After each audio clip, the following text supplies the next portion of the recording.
What's good, everybody? Welcome to the Pull Up Show. I'm your host, Mr. BJ Matthews, aka B Jizzle. Before we get started, follow us on the YouTube page, the Pull Up Basketball Podcast. Hit subscribe. All of our YouTube videos, hit that like. Y'all come in here, let's get it popping. All right, we back in the car again. It's been a minute since I did one of these, but we're gonna talk about it. Yesterday, we had a very good live with Brian Shaw and Ty Lue. We had a lot of people come in speaking about the topic about the differences between the two. And good dialogue, good context. I think a lot of people gave their opinions, which we want to do. We'll be on playback tomorrow, all road games. I'll be doing on playback, so make sure you guys go onto my playback and check that out. It's going to be in the link in the community post. I probably might put in the link into this video as well in the description box. But y'all know where to find me on playback. All away games for the Clippers, I'll be doing on playback. But let's get it going. So it's been some speculation both sides, which in a couple weeks ago, Brian Shaw took the reins as the head coach, interim head coach, while Ty Lue was dealing with some back soreness. Now, Brian Shaw went 4-1 in the stretch, beating teams such as Sacramento, Atlanta, Memphis, and Cleveland. 4 teams he beat, and they lost 1 team to New Orleans.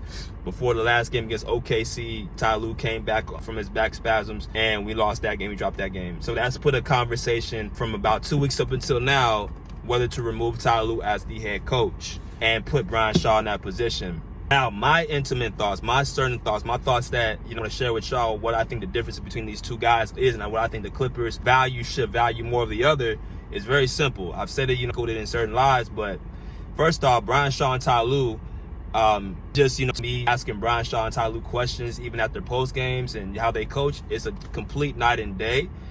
I know some people are going to look at it, well, Brian Shaw has only been coaching for 5 games. You can't compare that to a Ty Lue sample size where you coached for 4 seasons with the Clippers and he's had with his rosters. But I'm going to go into detail. I believe what I believe. How I evaluate Ty Lue over in 5 seasons. The first year he came to the Clippers, he was looked at as the best coach in the NBA because of what he did, got into the conference finals. That is what people hang when they talk about Ty Lue being a top 2, top 3 coach. That's why I've been hearing echoing since then. That's where I feel like it came from when he was leading that team as a top 3 seed. The following season, he got them into the play-in. It echoed it even more that Ty Lue was a top 3 coach in 21-22 season. 31 games played with Paul George. Kawhi Leonard missed that season with the ACL injury. So it was easy for people to look at 2 years in a row, Ty Lue having some success. But his stars being out. Even at that time, I said Ty Lue was a top coach.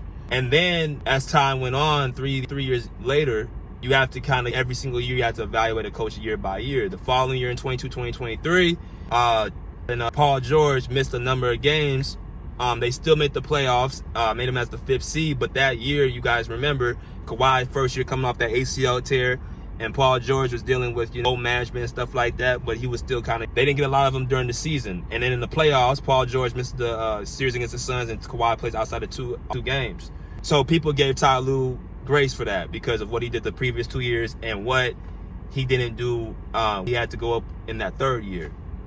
Then you fast forward to last year in 23-24. This is the first season. Kawhi played 68 games. Paul George played 72 games. Their roster was complete. They had a point guard in James Harden. They had a guy off the bench, Russell Westbrook, who came the season before that. You had a full out team. They went 25-5, 30-8 before the All-Star break. That was the year, in my personal opinion, people thought the Clippers in the Ty Lue era had a great shot from start to finish to being in the playoffs. But what happens?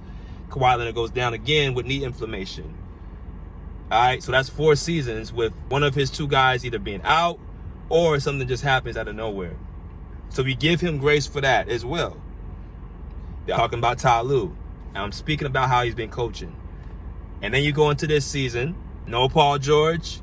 You signed James Harden on the dotted line. You got Kawhi Leonard back, and he's actually going to be healthy. Well, he's been healthy ever since he came back, and it's a good possibility he might get healthy going into the postseason because they start this man off at the back and then starting him at the front end. They've been trying all different type of methods to keep Kawhi Leonard healthy, and I think this might be the year it works.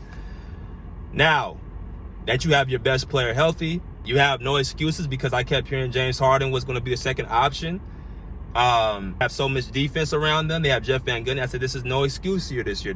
He has his full team, right? Now, let me switch over to Brian Shaw. I'm speaking upon the differences. I want y'all to stick with me.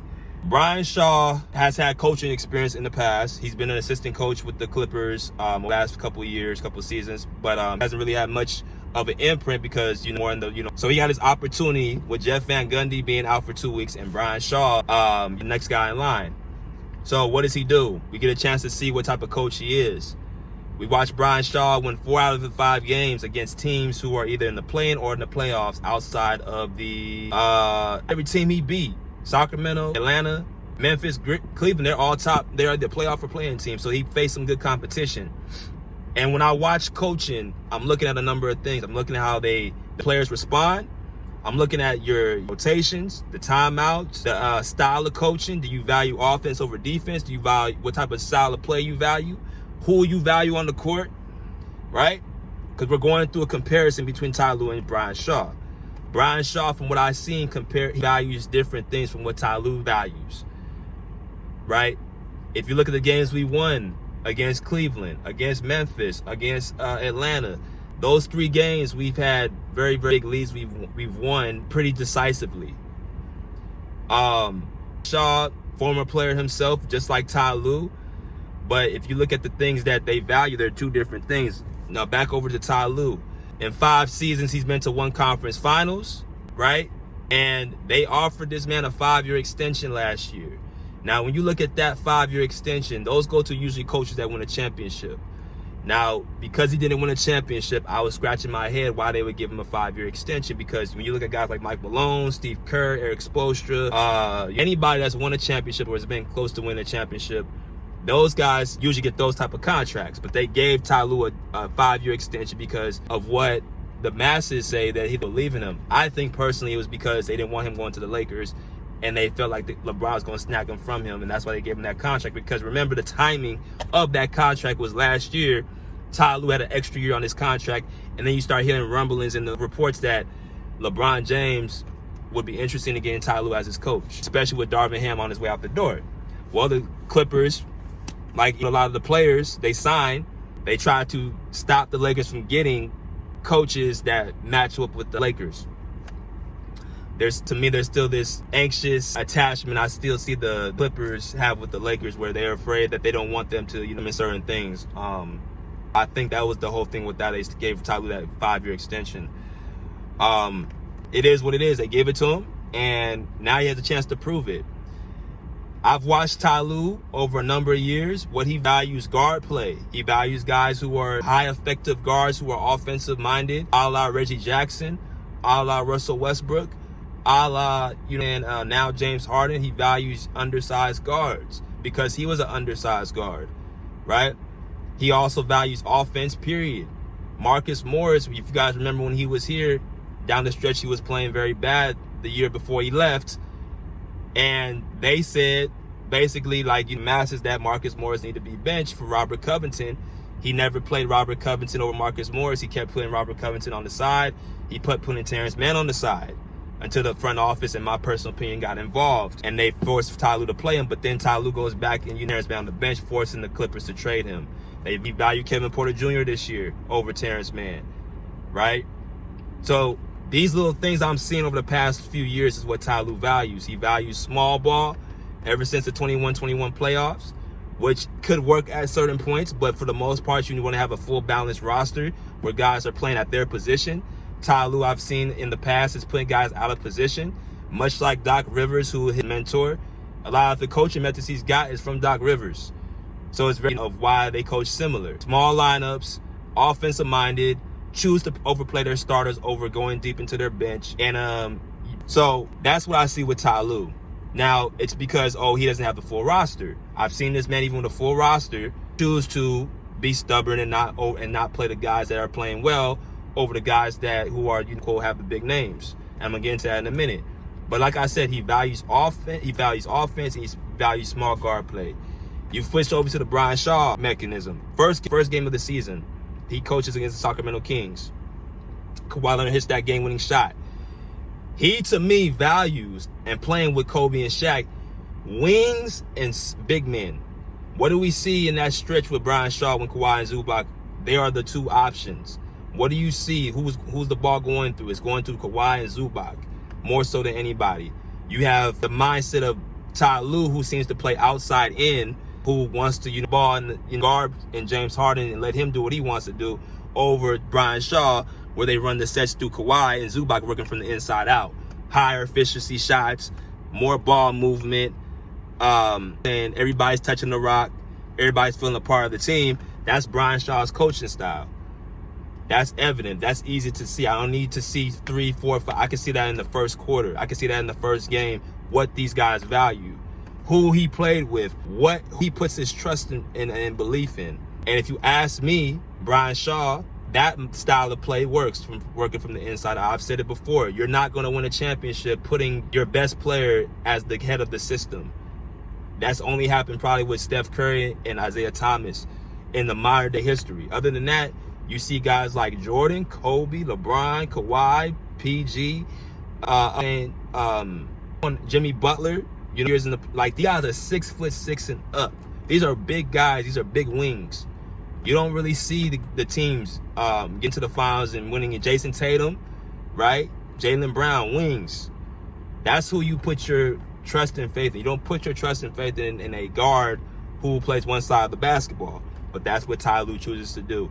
Also, I'm seeing also with the depth of players he plays. He doesn't go deep enough in his bench, right? I always question myself. I questioned this where people say, well, Ty Lue doesn't have his full entire team. Well, hell, what's good is it to have your entire team if you don't play all your players and not play them when they need to be played? I feel like that was just always a cop-out. Because when you look at the whole history of it, my personal opinion, the only reason Ty Lue continuously has stayed here is because Kawhi Leonard has been out 4 of the last 5 seasons, so he's giving them an excuse to not. You know, I've actually bought into that somewhat in a little bit, but I also see, even with Kawhi, he chooses not to put the right pieces around Kawhi.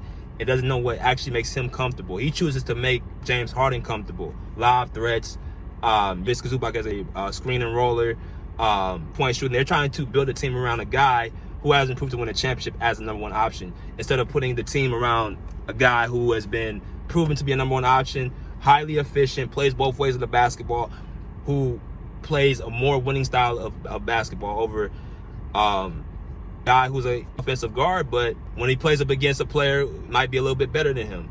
But they value different things, their style of play. Brian Shaw chooses to go into the bench. In that 5-game stretch he was coaching, you would see guys like Amir Coffey, Bogdan Bogdanovic, Ben Simmons, Nicholas Batum, who didn't get no minutes against the OKC Thunder outside of 5. He understands what needs to be around Kawhi Leonard. He needs size. He needs guys who are going to play defense. He needs guys who are good role players. And they're going to have to play when they're actually playing well. If you got Take Dunn in the game against Memphis, where he was struggling in that first half shooting 3-point shots, he automatically made the switch to bring Bogdan Bogdanovic in that second quarter, that third quarter. Why is that? Because he can stretch the floor, forcing the defense to have to guard another player who can catch and shoot. That's scheming. That's coaching. Meanwhile, you got Ty Lue on the other side, who have probably, in my personal opinion, kept Chris Dunn in the game and allowed him to be a liability on the court. And that forces fans to say, well, he ain't good. He can't do this. He can't do that. Your job as a coach is to put your players in the best position. It's not your job to expose their weaknesses. If I look at, Ben Simmons, right? Ben Simmons in that stretch, if you guys saw with Brian Shaw, he was utilized very well. And I asked Coach Shaw about Ben Simmons' impact. He said, just like Jason Kidd, who he grew up as a big brother to, he said that you can dominate a game without even having to score a point. Rebounding, defense, playmaking. Those are 3 good things that Ben Simmons does at either a good to elite level. You don't put that on the bench and say because he doesn't score 15, 20 points, he can't do nothing for the team. We have scorers. We have Kawhi. We have Norm. We have Zubac. We have Harden. We have guys who can score the ball. We need people that can do the other things. Nicholas Batum, player that Brian Shaw utilized a lot, gets 5 minutes against the OKC Thunder.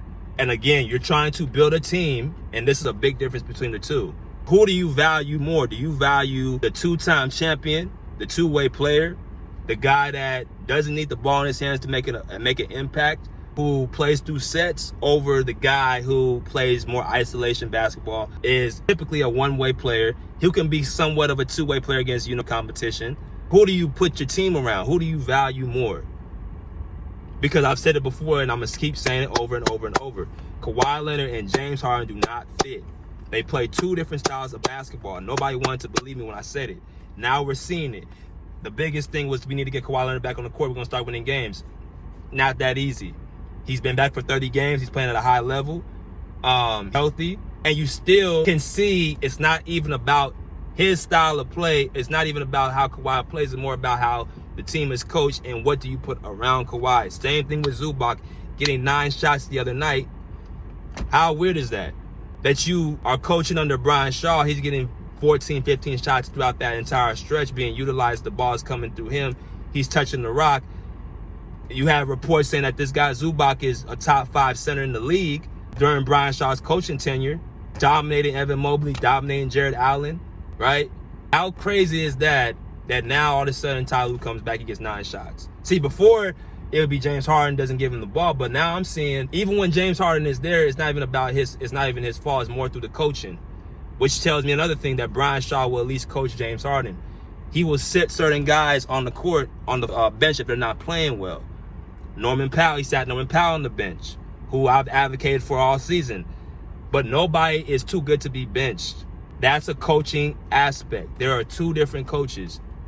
Ty Lue caters to his star players and his starters to the point where he cannot sit them down playing Harden 38, 39 minutes a game, playing Reggie Jackson over playing Marcus Morris. And then you want to sit Terrence Mann, you want to sit Robert Covington, you want to sit Nicholas Batum right now, you want to sit Ben Simmons where he can help the team at a really good level. The changes and the adjustments, and that's another thing I want to mention too, because again, this whole top 3 coach, I just think it came from that year in 2021 and it came in that year in 2022. If you want to use that, fine. But again, even in 2021, y'all saw what happened. Paul George had the playoffs.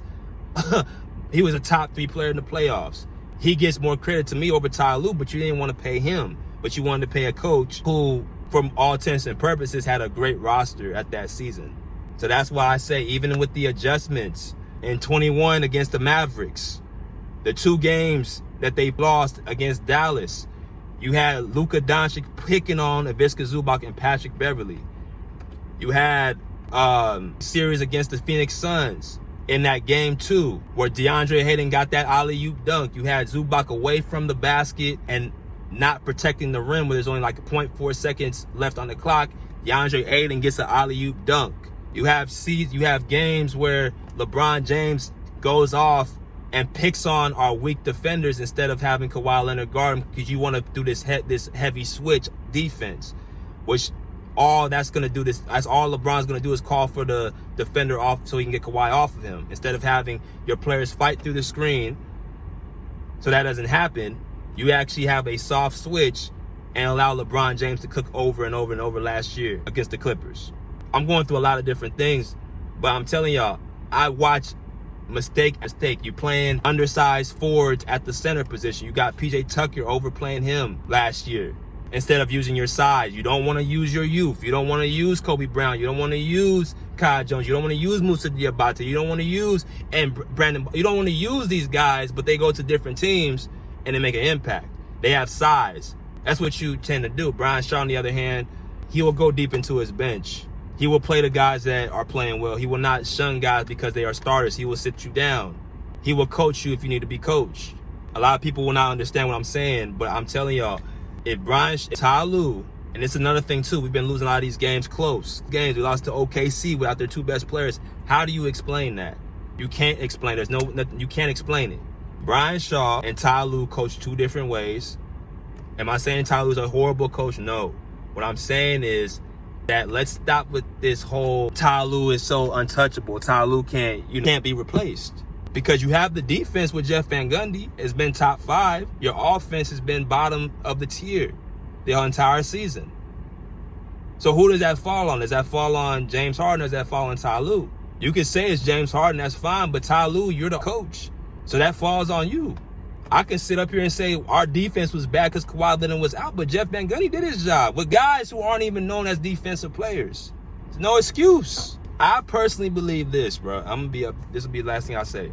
It's like I said, it's weird that Ty Lue would come back as quickly as he did against the Atlanta Hawks, against the Miami Heat.